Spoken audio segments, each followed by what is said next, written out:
हम लोग पढ़ रहे थे इलेक्ट्रॉनिक्स, कक्षा 12 का जो चैप्टर है इलेक्ट्रॉनिक्स वो पढ़ रहे थे। इलेक्ट्रॉनिक्स में हम लोगों ने दिष्टकारी यानी रेक्टिफायर के बारे में पढ़ा था। रेक्टिफायर के बारे में हम लोगों ने पढ़ा। भी रेक्टिफायर क्या होता है? भी रेक्टिफायर प्रत्यावर्ती धारा को दिष्ट धारा में बदलने की एक युक्ति होती है। ठीक है, यानी एक ऐसा एपरेटस या इंस्ट्रूमेंट होता है जिसके द्वारा हम ऑल्टरनेटिंग करंट को डायरेक्ट करंट में चेंज कर सकते हैं। ठीक है, फिर हमने पढ़ा भी जो दिष्टकारी हैं रेक्टिफायर जो हैं वो दो प्रकार के होते हैं। रेक्टिफायर कितने प्रकार के होते हैं? दो प्रकार के। कौन कौन से? एक था अपने पास हाफ वेव रेक्टिफायर अर्ध तरंग दिष्टकारी, और दूसरा था अपने पास पूर्ण तरंग दिष्टकारी। ठीक है, पूर्ण तरंग दिष्टकारी में ही अपने पास तीसरा दिष्टकारी जो है वो आज हम लोग पढ़ेंगे। कौन सा? पूर्ण तरंग सेतु दिष्टकारी। हम लोगों ने हाफ वेव रेक्टिफायर पढ़ लिया है, फुल वेव रेक्टिफायर पढ़ लिया है। अब तीसरा जो है वो अपने पास क्या है? फुल वेव ब्रिज रेक्टिफायर, पूर्ण तरंग सेतु दिष्टकारी। तो यहाँ से 2-3 प्रश्न उठते हैं। पहला प्रश्न है भी इसे पूर्ण तरंग दिष्टकारी क्यों कहते हैं? दूसरा प्रश्न है इसे सेतु दिष्टकारी क्यों कहते हैं? तो ये सब क्वेश्चन का जवाब जो है वो इसके डायग्राम और इसके वर्किंग प्रिंसिपल या वर्किंग प्रोसेस से आता है। ठीक है, तो सबसे पहले बनाते हैं हम लोग डायग्राम। तो डायग्राम क्या होगा? एक है अपने पास ट्रांसफार्मर। तो हमने पिछले वीडियो में देखा था भी यदि हम लोग दिष्टकारी का अध्ययन कर रहे हैं, यदि हम लोग दिष्टकारी का अध्ययन कर रहे हैं तो अपने पास हाफ वेव रेक्टिफायर में, हाफ वेव रेक्टिफायर में यानी अर्ध तरंग दिष्टकारी में, हाफ वेव रेक्टिफायर में अपने पास कौन सा ट्रांसफार्मर काम में लेंगे? ऊंचाई ट्रांसफार्मर यानी step up transformer, step up transformer. और फुल वेव रेक्टिफायर में, फुल वेव रेक्टिफायर में भी ऊंचाई ट्रांसफार्मर ही काम में लेते हैं, लेकिन वो क्या होता है? सेंटर टेप होता है। सेंटर टेप, सेंटर टेप का मतलब है कि द्वितीय कुंडली जो है, द्वितीय कुंडली के साथ द्वितीय कुंडली के मध्य भाग में, सेंटर का मतलब केंद्र, द्वितीय कुंडली के मध्य भाग में से लोड प्रतिरोध कनेक्ट रहता है। द्वितीय कुंडली के मध्य भाग में से लोड प्रतिरोध कनेक्ट रहता है। ठीक है, तो अपने पास तीसरा दिष्टकारी जो है वो क्या? पूर्ण तरंग सेतु दिष्टकारी। पूर्ण तरंग सेतु दिष्टकारी में कौन सा ट्रांसफार्मर यूज होगा? ऊंचाई ट्रांसफार्मर, स्टेप अप ट्रांसफार्मर। तो ये अपने पास ट्रांसफार्मर है, इस ट्रांसफार्मर का प्रतीक हो गया। ठीक है, ये अपने पास ट्रांसफार्मर की द्वितीय कुंडली है। ये पॉइंट मान लिया अपने पास ए है, ये पॉइंट मान लिया बी है। अब इसमें देखिए, इसमें 4 डायोड लगे रहते हैं। कितने डायोड है? 4 डायोड। इसमें 4 डायोड जो है वो कनेक्ट रहते हैं, 4 डायोड। ठीक है, 4 डायोड कैसे कनेक्ट रहते हैं? देखिए,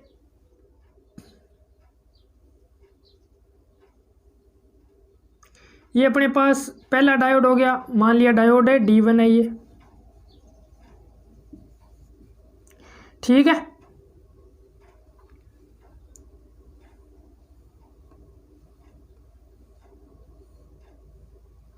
ये अपने पास डायोड है D2।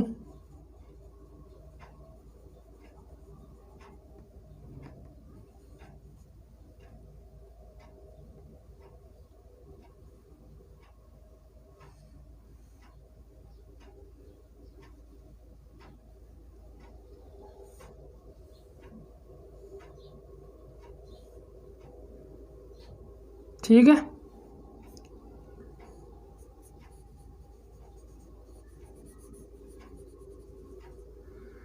ये अपने पास मान लिया डायोड D4 और यहां पर बना देता हूं मैं डायोड है D3।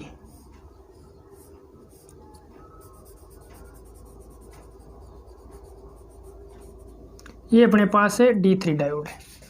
ठीक है, इस तरीके से इसमें 4 डायोड लगे रहते हैं। इनके बीच में ये मान लिया बिंदु P है और ये मान लिया Q है। इनके बीच में कनेक्ट रहता है लोड रेजिस्टेंस।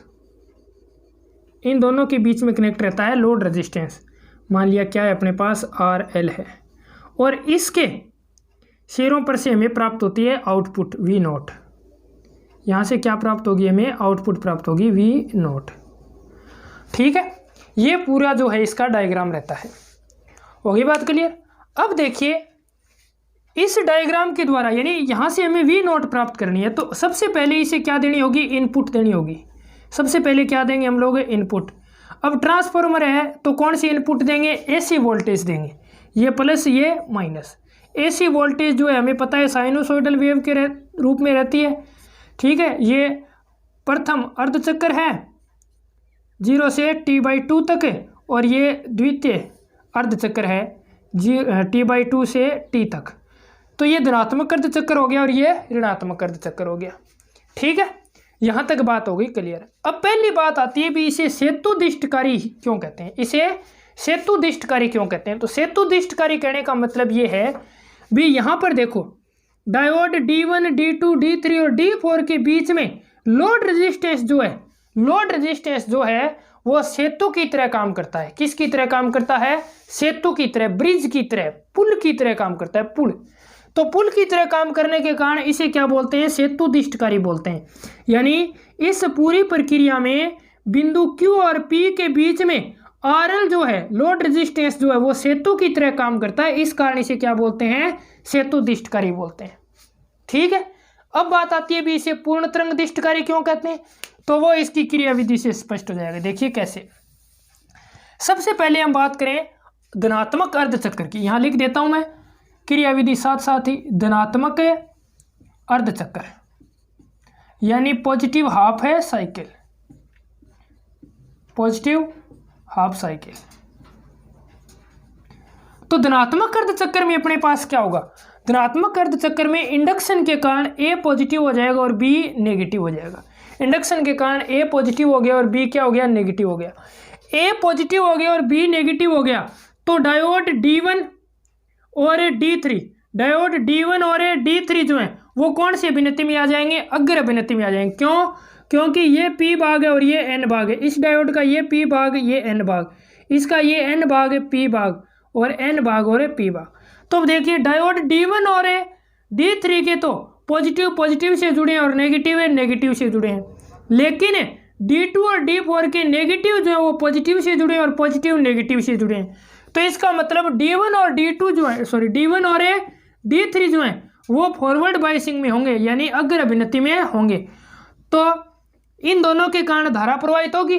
धारा की दिशा क्या होगी, धारा की दिशा देखिए ऐसे, इस लोड रेजिस्टेंस में धारा की दिशा देखनी, तो धनात्मक भाग से देखिए ऐसे P से Q की ओर धारा की दिशा क्या होगी, P से Q की ओर, धारा की दिशा P से Q की ओर होगी।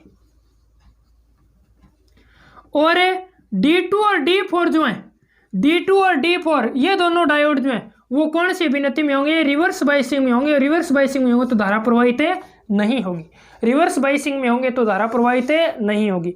लेकिन लोड रेजिस्टेंस में से धारा प्रवाहित हो रही है, इसका मतलब हमें लोड रेजिस्टेंस के अक्रॉस आउटपुट प्राप्त होगी, लोड रेजिस्टेंस के अक्रॉस आउटपुट प्राप्त होगी।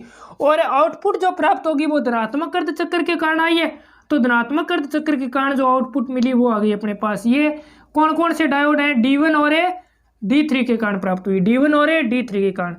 0 से T/2 या धारा की दिशा क्या है, P से Q की ओर है, धारा की दिशा क्या है, P से Q की ओर है। होगी बात क्लियर। ये आ गया अपने धनात्मक अर्धचक्र में। अब बात करते हैं ऋणात्मक अर्धचक्र की। कौन से अर्धचक्र में, ऋणात्मक अर्धचक्र में, ऋणात्मक अर्धचक्र हाफ साइकिल, ठीक है। ऋणात्मक अर्धचक्र में क्या होगा, इंडक्शन के कारण A नेगेटिव हो जाएगा और B क्या हो जाएगा, पॉजिटिव हो जाएगा। A नेगेटिव हो जाएगा और B क्या हो जाएगा, पॉजिटिव हो जाएगा। यदि A नेगेटिव हो जाए और B पॉजिटिव हो जाए तो D2 और D4 हैं, इनके नेगेटिव जो है वो नेगेटिव से और पॉजिटिव है पॉजिटिव से जुड़ रहे हैं। और D1 और D3 के पॉजिटिव तो नेगेटिव से जुड़ रहे हैं और नेगेटिव पॉजिटिव से जुड़ रहे हैं। इसका मतलब ये हो गया भी D2 और D4 जो है वो फॉरवर्ड बायसिंग में होंगे, D2 और D4 क्या होंगे, फॉरवर्ड बायसिंग में होंगे।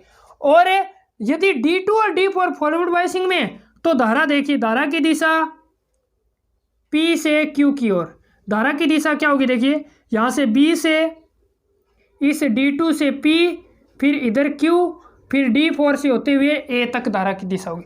तो धारा की दिशा क्या हो जाएगी, P से Q की ओर हो जाएगी। धारा की दिशा P से Q की ओर, धारा की दिशा P से Q की ओर। और डायोड D1 और D3 कौन सी विनती में आ जाएंगे? रिवर्स बायसिंग में आ जाएंगे।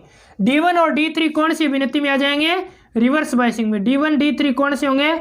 रिवर्स बायसिंग में होंगे, RB में होंगे।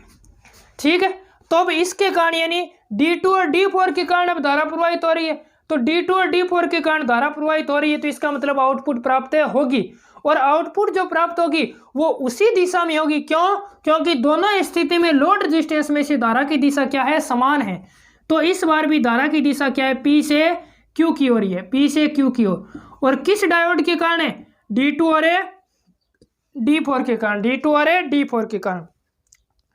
तो इसमें क्या है भी पूरी तरंग का दिष्टकरण हो रहा है, पूरी तरंग का दिष्टकरण हो रहा है। कहने का मतलब पॉजिटिव हाफ साइकिल और नेगेटिव हाफ साइकिल दोनों के कारण आउटपुट प्राप्त हो रही है। पॉजिटिव और नेगेटिव दोनों हाफ साइकिल के कारण आउटपुट जो है वो प्राप्त हो रही है। ठीक है, आउटपुट यदि दोनों हाफ साइकिल के कारण प्राप्त हो रही है, इसका मतलब है पूरी तरंग का क्या हो रहा है? दिष्टकरण हो रहा है, पूरी तरंग का दिष्टकरण।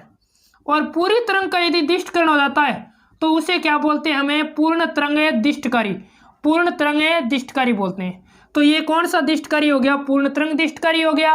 और लोड रेजिस्टेंस जो P और Q के बीच में सेतु की तरह काम करता है, तो इस कारण इसे बोलते हैं पूर्ण तरंग सेतु दिष्टकारी, पूर्ण तरंग सेतु दिष्टकारी। अब बात करें भी इसकी क्या क्या विशेषता है, इसे क्यों उपयोग में ले, तो इसकी जो है एफिशिएंसी यानी ईटा दक्षता जो है वो कितनी होती है? 81.2% होती है।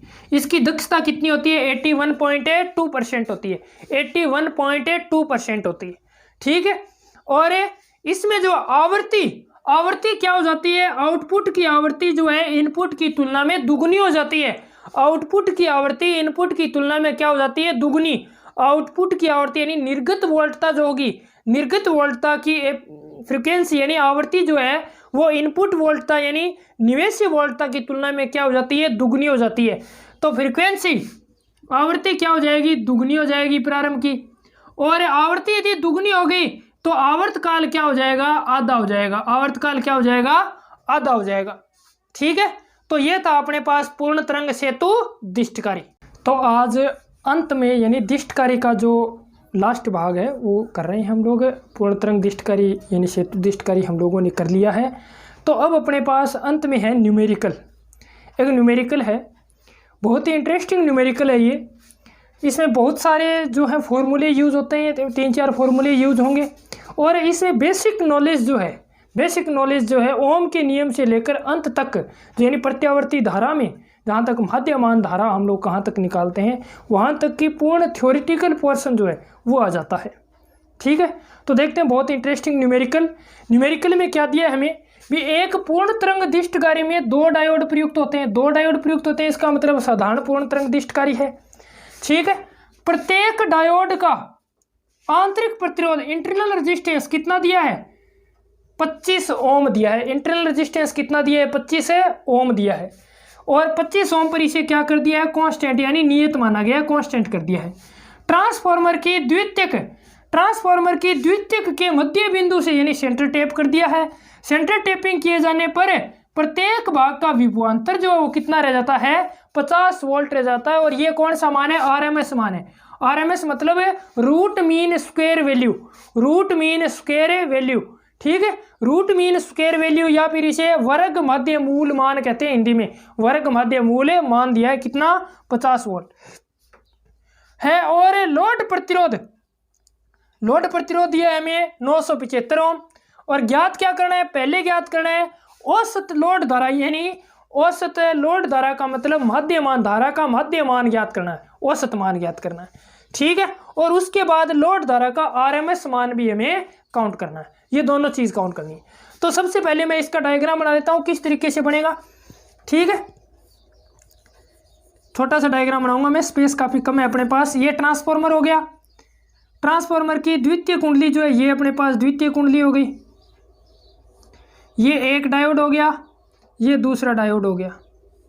ठीक है, और ये सेंटर टेप कर दिया। ये लोड रेजिस्टेंस है। लोड रेजिस्टेंस RL का मान हमें कितना दिया है? RL का मान दिया 975 ओम। ये 25 ओम है। ठीक है, इस यानी सेंटर टैप करने के बाद सिर्फ आधे भाग पर सेंटर टैप करने के बाद प्रत्येक भाग इन दो भागों में ये भी 50 और ये भी 50, तो यहाँ पर हम लोग ले रहे हैं कितनी 50 वोल्ट है, RMS मान है ये RMS मान। ठीक है, अब इसमें से हमें निकालनी होगी भी धारा प्रवाहित कितनी हो रही, अधिकतम धारा निकालनी होगी पहले तो। ठीक है, यानी I0 का मान। तो I0 का मान निकालने के लिए हमें चाहिए यहाँ पर V0। I0 का मान निकालने के लिए क्या चाहिए, V0। V0 यानी अधिकतम वोल्टता कितनी है, अधिकतम है वोल्टता। तो देखिए एक रिलेशन होता है V0 जो है वो इक्वल होगा किसके, √2 इंटू VRMS के। V0 किसके बराबर होगा, √2 इंटू VRMS के, √2 इंटू VRMS। तो √2 की वैल्यू कितनी होती है 1.4184 इंटू VRMS, RMS मान कितना दिया है 50। तो इसे सोल्व करेंगे तो अपने पास आ जाएगा 70.7 वोल्ट, 14×5 = 70 यानी 70.7 वोल्ट हो गया। ठीक है, यहाँ तक किसी के कोई प्रॉब्लम है नहीं होगी। अब देखिए भी इसके स्थान पर यानी 50 वोल्ट के स्थान पर अपने पास वोल्टता कुल कितनी आ गई, कुल वोल्टता कितनी होगी 70.7 वोल्ट होगी, यानी V0 आ गई मान लीजिए। तो अब इस परिपथ में प्रवाहित धारा हमें ज्ञात करनी है। तो धारा क्या होती है, धारा I बराबर V/R, I बराबर V/R। तो R यानी परिपथ का कुल प्रतिरोध होता है, परिपथ का कुल प्रतिरोध। तो परिपथ का कुल प्रतिरोध कितना है 25 यहाँ पर, और इधर आए तो 975 ये, तो कुल प्रतिरोध कितना हो गया 25 + 975। तो यानी अधिकतम धारा जो है वो निकाल लेते हैं हम लोग, अधिकतम है धारा, अधिकतम है धारा। तो अधिकतम धारा कितनी हो जाएगी, अधिकतम धारा यानी I0, अधिकतम धारा यानी I0, I0 किसके बराबर होगी V0/R। तो कुल प्रतिरोध कितना है ये 25 यानी स्मॉल r मान लिया, प्लस लोड रेजिस्टेंस यानी कैपिटल RL लिख दिया। ठीक है, तो V0 की वैल्यू अपने पास कितनी है 70.7 बटे R + RL, 25 + 975 यानी कितना हो गया 1000। तो इसे मैं लिख दूँ 7.07 into 10⁻⁻2 ampere. Any problem, no problem. तो यहाँ तक आ गया अपने पास है अधिकतम है धारा का मान। अब पहली बात जो हमें दी है वो यानी औसत धारा कितनी होगी, औसत धारा, औसत धारा का मान हम लोग निकालते हैं। तो औसत धारा यानी I एवरेज, नंबर है एक अपने पास है I एवरेज। तो I एवरेज किसके बराबर होगा 2I0/π के, 2I0/π के बराबर होता है। I एवरेज किसके बराबर होता है 2I0/π के, 2I0/π के बराबर होता है। तो लिख दो फिर वैल्यू इसकी कितनी हो जाएगी 2 × 7.07 इंटू 10⁻⁻2 बट्टे पाई की वैल्यू लिख दें 22/7, 22/7। तो बट्टे वाला 7 ऊपर है, मल्टीप्लाई में चला गया, इसे काट देते हैं, आ जाएगा 11। ठीक है, तो इसे हल करेंगे तो अपने पास कितना आ जाएगा 7 × 5 = 45, 45 into 10⁻⁻3 45 into 10⁻3 minus 3, 45 into 10⁻⁻3 ampere, 45 into 10⁻⁻3 ampere. यानी इसे सोल्व करेंगे तो अपने पास क्या आ जाएगा 45 इंटू 10⁻⁻3 एम्पियर आ जाएगा। तो अपने पास औसत लोड धारा जो है, औसत लोड धारा जो है वो कितनी आ जाएगी 45 × 10⁻³ एम्पियर, 45 × 10⁻³ एम्पियर आ जाएगी। ठीक है, लास्ट अपने पास क्वेश्चन में क्या पूछा है लोड धारा, लोड धारा का RMS मान यानी IRMS हमें पूछा है, IRMS। ठीक है, तो वही रिलेशन है, IRMS किसके बराबर हो गया VRMS निकालते तो VRMS किसके बराबर हो जाता V0/√2 हो जाता, V0/√2। तो इसी तरीके से यहाँ पर निकाल लेंगे क्या हो जाता I0/√2 हो जाता, I0/√2 हो जाता। ठीक है, तो I0/√2 की वैल्यू निकालनी है। तो I0 की वैल्यू कितनी है, I0 की वैल्यू अपने पास ये है, I0 की वैल्यू ये रही।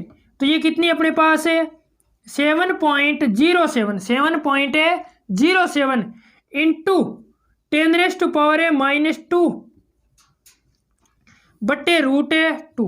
अब देखिए ये कहाँ से आया अपने पास, ये आया यहाँ से। ठीक है, इधर से तो यदि मैं इसको 7.07 है, इसे मैं ऐसे लिख दूं, 70.7 इंटू 10⁻³ बट्टे √2। कोई दिक्कत नहीं। 70.7 जो है वो √2 इंटू 50 है, √2 इंटू 50, √2 इंटू 50। तो यहाँ √2 इंटू 50 लिख देंगे, √2 इंटू 50। तो √2 इंटू 50 लिख देंगे यहाँ पर। तो √2 इंटू 50 लिखेंगे तो √2 से √2 कट जाएगा, क्या बचेगा? 50 × 10⁻³ यानी 0.05 एम्पियर, 0.05 एम्पियर। ठीक है, तो ये आ जाएगा अपने पास है आरएमएस मान धारा का, लोड धारा का आरएमएस मान आ जाएगा। ठीक है, लोड धारा का आरएमएस मान। होगी बात क्लियर? तो ये था अपना छोटा सा एक न्यूमेरिकल। ठीक है, तो इस तरीके से ये न्यूमेरिकल आप लोगों को करके देखना है। मोस्ट इंपॉर्टेंट न्यूमेरिकल है ये, इंपॉर्टेंट न्यूमेरिकल है। इंपॉर्टेंट ये नहीं है कि ऐसे आपकी +2 की परीक्षा में आ जाएगा, आप लोगों को आगे भी ध्यान में रखकर चलना है। ठीक है, ये न्यूमेरिकल जो है वो नीट की परीक्षा में आया हुआ है, नीट की परीक्षा में, नीट की परीक्षा में आया हुआ है। इसमें केवल नीट की परीक्षा वाले में सिर्फ एक ही चीज पूछी थी, लोड धारा का आरएमएस मान, लोड धारा का आरएमएस मान। अब आरएमएस मान निकालने के लिए हमें पहले लोड धारा निकालनी होती है, तो इस वजह से मैंने यहाँ पर आई एवरेज जो है वो एक अपनी तरफ से जोड़ दिया था।